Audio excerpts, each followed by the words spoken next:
Well, welcome back to the channel, everybody. Today we're going to see just how ultra quiet this air compressor really is. So stay tuned. Alright, so this is how this video is going to go.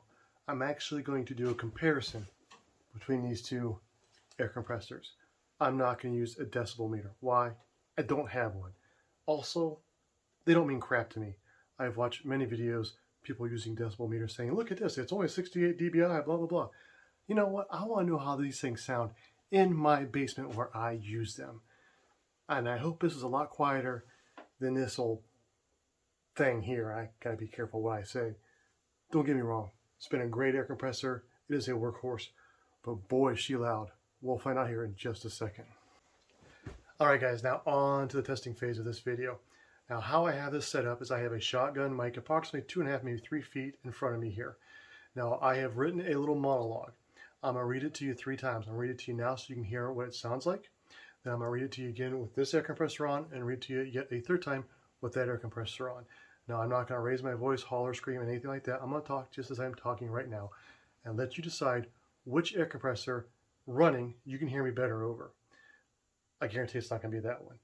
So the monologue goes a little like this. Well, welcome to Paul's Railroad. Join me as I learn and teach you how to create a model railroad using inexpensive and easy techniques along with some high-tech ones. And don't forget to subscribe and leave a comment. Okay, guys, on to the first one here. Here we go. Welcome to Paul's Railroad. Join me as I learn and teach you how to create a model railroad using inexpensive and easy techniques along with some high-tech ones. And don't forget to subscribe and leave a comment.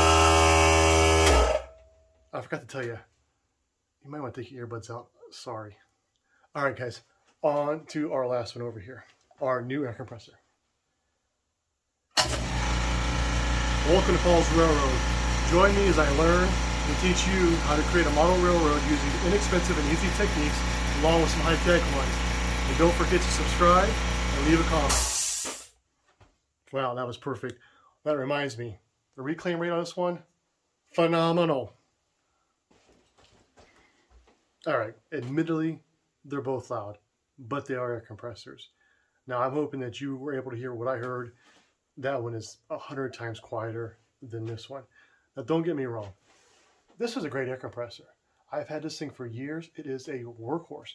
I've had this thing running for 3 hours straight one time, using it to run the air assist on my little laser I have. And it never faltered, never shut down, never overheated. It's great. It's just loud. Both of these air compressors are from Harbor Freight. Now, Central Pneumatic, I have not seen them making a 3-gallon one anymore. I'm not sure if they still do or not. I know they still carry Central Pneumatic, but don't know if they carry it in the 3-gallon pancake. However, they have one made by McGraw. Probably the same. You know how this stuff works. Right now, as of the recording of this video, that 3-gallon one is $74.99. This Fortress Ultra Quiet one, it's only a 2-gallon one, but as you saw, the reclaim rate on this thing is just phenomenal. It is retailing right now for $189.99. This is my new favorite air compressor. As a matter of fact, let's check out some of the features real quick while I got you.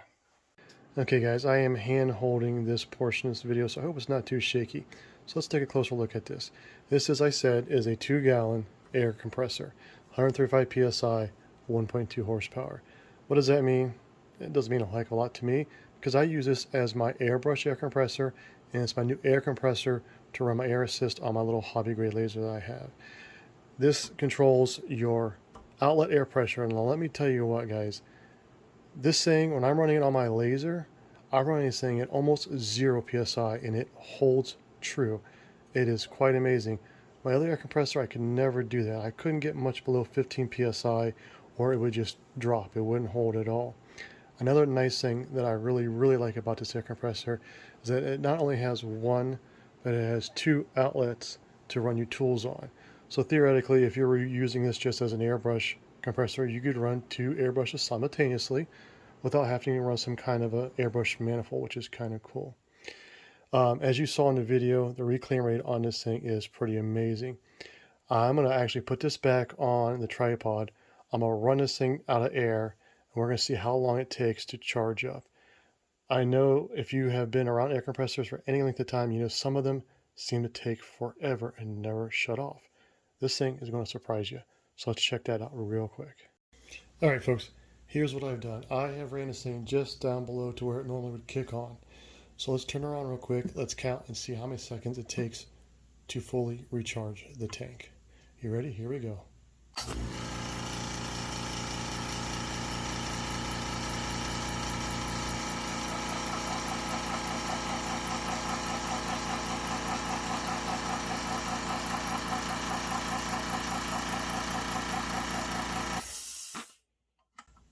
All right, guys, by my humble counting, it was right around 13 seconds. That is fast. My other compressor, like I said, when I was using it to run my air assist, it would never shut off. It never reclaimed fast enough to shut off. This thing, it's astounding.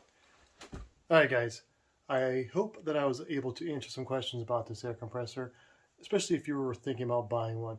It is a great air compressor, from what I can tell so far. It's super quiet. It works really well. Now, mainly, I use this thing for airbrushing. And to have the fine control that I get out of this with the airbrush as well as running it through my little hobby laser is phenomenal. It's really great. It helps out a lot. If you have been struggling with an air compressor or you've been airbrushing before, then you know what I'm talking about. Having a good air compressor makes a world of difference. Now, if you like this, and you want to learn a little bit more about airbrushing and especially about how to mix paints, I have several more videos on my channel that I will link at the end of this video where I show you how to mix these inexpensive craft paints that you can pick up at almost any big box store. One video is a little bit longer, but in that video I show you how to tear apart your airbrush, how to clean your airbrush, put it back together, along with how to mix these paints.